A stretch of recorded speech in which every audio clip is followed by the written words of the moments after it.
So, with that down and done and over with, let's move on to another topic. And that would be Hollywood has been shaken to the core and was shocked. And not only them, but me, I was definitely shocked when I heard the news that Stephen tWitch boss had died at the age of 40.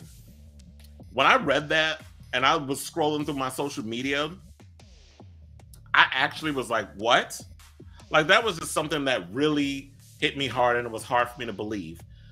I was going to do a TikTok video, but I felt like, okay, TikTok is like a 3-minute thing. I don't really feel like there would be words that I would be able to say to compile all that in a short little video. So I was like, let me just let it sit, let it marinate. Let me find out more information before I go live and start talking about this topic.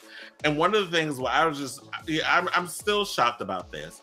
And I was like, I never in a million years would have thought that he would die at 40, which is pretty young. He's got a wife, Allison Holker, who was on So You Think You Could Dance along with him. And they have, I believe, 2 kids. They were working on another one. Or I think it was 3 kids. But I know Allison had a kid from a previous relationship that he adopted. And they had 2 kids together. And I believe they were on Jennifer Hudson's show not too long ago. And they were talking about the possibility of having another child. Or they were working on having another child. So, here's what his wife, Allison Holker boss, said. She said, "It is with the heaviest of hearts that I have to share my husband Stephen has left us."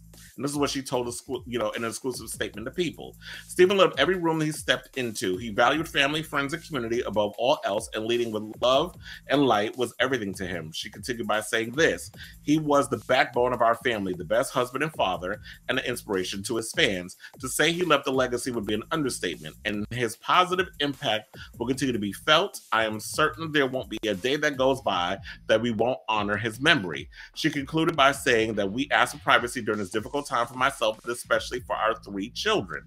"Stephen, we love you, we miss you, and I will always save the last dance for you." And that was amazing. Said that. And I know him. He was, a lot of people know him because he was a DJ on the Ellen show. He joined the show in 2014 and became an executive producer in 2020. He also appeared as a dancer in 3 Step Up films and starred in Magic Mike XXL with Channing Tatum. I know Channing Tatum posted a tweet. A lot of people in Hollywood, Mary Murphy was like in tears when she heard about it. There was a lot of people who definitely loved Stephen tWitch boss. But what I know him from is because I brought up Mary Murphy. I know him best from So You Think You Could Dance. I remember the first time I saw him, and I think it was during season 2 when he first came on there, and he started doing, and he was dancing, and it was like, he's a hip hop dancer, and he was up there and doing all the choreographed stuff. I was impressed by what I saw, and ever since then, I was a hardcore fan of tWitch. Like, I loved anytime he was on the show, and he became kind of like, during the season when they would have a mentor. Let me find out Robert's got a man. He said he had time with, well, you just missed me talking about Scream 6 beforehand. But anyway, back to tWitch.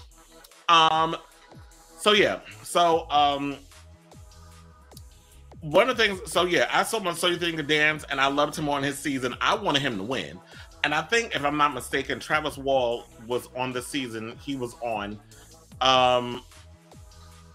And Travis, I believe, won. I can't think that far because it's been so many damn seasons, So You Think You Could Dance. And I know they had him as a judge on the season with JoJo Siwa, and it was Matthew Morrison, but then they fired him because there was a little shenanigans situation that was going on behind the scenes. So they replaced him with Leah Remini. I didn't like that whole setup. I like him.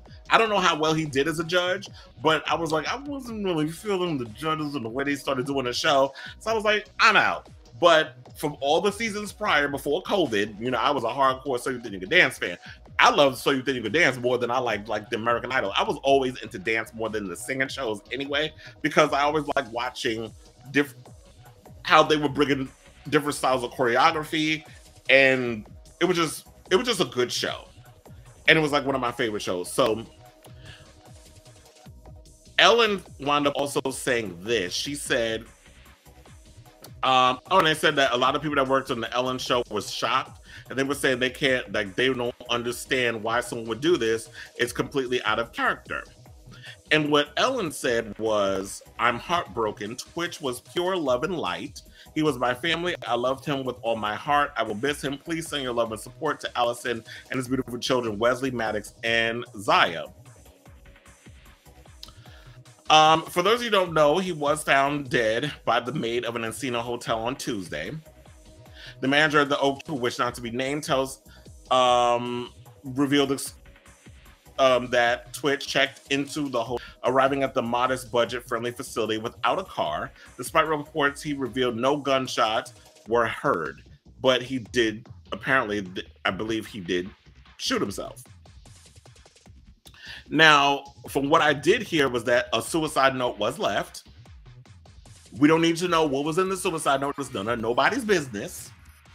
So that's between the wife and whatever else. But what I appreciate are people such as Columbus Short, his no career having ass, and certain black bloggers, and y'all know who the fuck y'all are, who are running all over social media with this narrative that he was having money issues, that he got into some cryptocurrency deal gone bad where he was completely cleaned out. You don't know what the hell the reason why the man killed himself. So have some goddamn respect and stop worrying about getting clicks, views, and likes and a bunch of damn numbers so that way you can make your quota and get a check from fucking YouTube.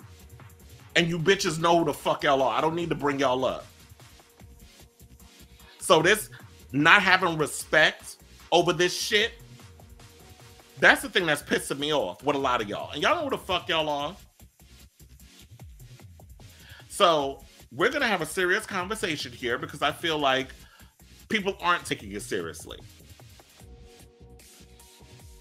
Because, you know, all they care about is, you know, themselves.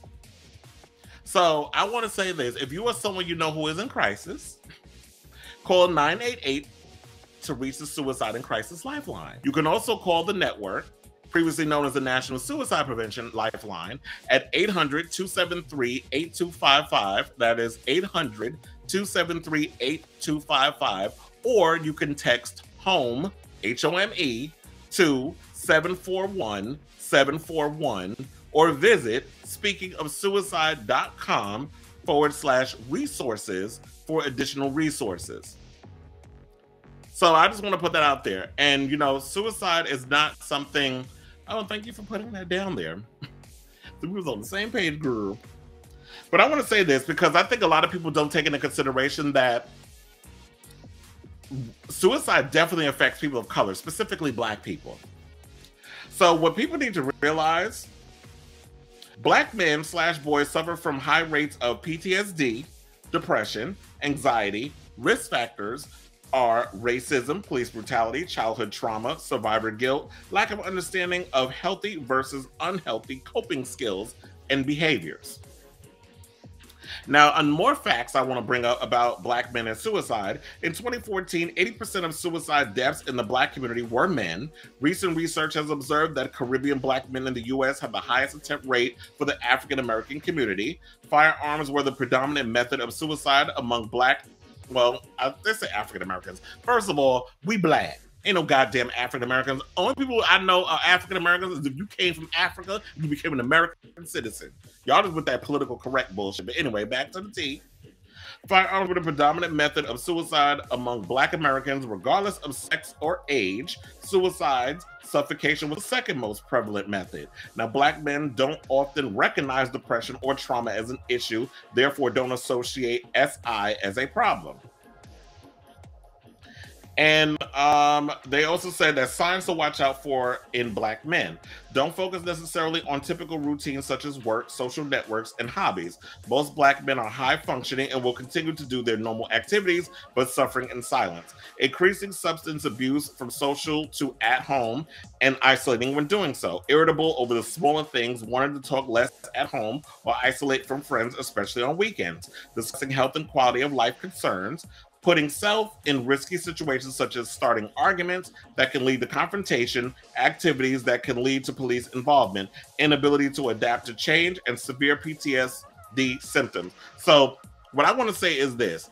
check in on your weak friends, but also check in on your strong friends, because a lot of times with those of us, and I'll even include myself in it, a lot of times, you know, I would consider, a lot of people consider myself as a strong friend. A lot of people say, like, I've had a friend of mine, oh, you always seem like you have it together. Oh, you always seem like a strong person. You're confident. And yes, those parts are true, but there are days where I do go through anxiety and depression, and I feel sad about stuff, and I will isolate myself. Now, would I ever kill myself? No. It has crossed my mind, but would I do it? No, because I have a lot of shit to do. So that's why I wouldn't ever put myself in that situation. However, what I have learned to do, and this is like from days ago, like I had to come to a point where it's like, you know what, I gotta stop bottling things up and I need to talk things out. So I know there are people, luckily, that I could go to in my life where I have close friends, and I have my roommates and stuff who are like my closest friends. They're practically my brothers that I can go to and I can talk to about this stuff. I would talk to my mother about it, but she'll be like, oh, well, you need to go to therapy and this, that, and the third. And it's like, yeah, that's true. However, people need to look at the reality that therapy ain't cheap, and a lot of people's insurance don't cover it. Now, I do have Health First, because they keep sending me envelopes every damn day. It's like, I know I renewed my damn insurance, so I probably need to talk to my primary care doctor and see that, you know, I can look into therapy, because that's definitely something, like, I do like speaking about certain things, personal things going on in my life, and I have conversations with people who are logical and understanding and smart and really understanding, like, you need to listen and not be like project or say negative things, because I go through that too with another close friend of mine, where he's like, you know what, sometimes I just want someone to be a listening ear. And yeah, and I provide that for him. He doesn't have to tell me that, but I always try to be a listening ear to people when it comes to, you know, you want to show sympathy, you want to be empathetic towards people, and not always try to have an answer. It's like, yeah, just say what you got to say, get off your chest, and if you want to ask my advice and a solution to it, I got that for you. So, definitely, I feel like as people of color, as Black men, a lot of times we are high functioning. We do suffer inside. There's so much trauma that goes on within society that we bottle up, and we just try to push through. So we don't know what Twitch was going through. Maybe he was a high functioning person that was going through some deep demons that he didn't know how to talk to people about.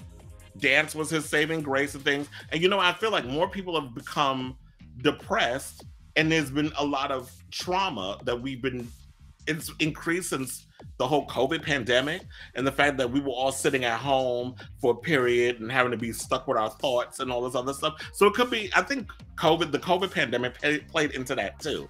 So it's just a lot.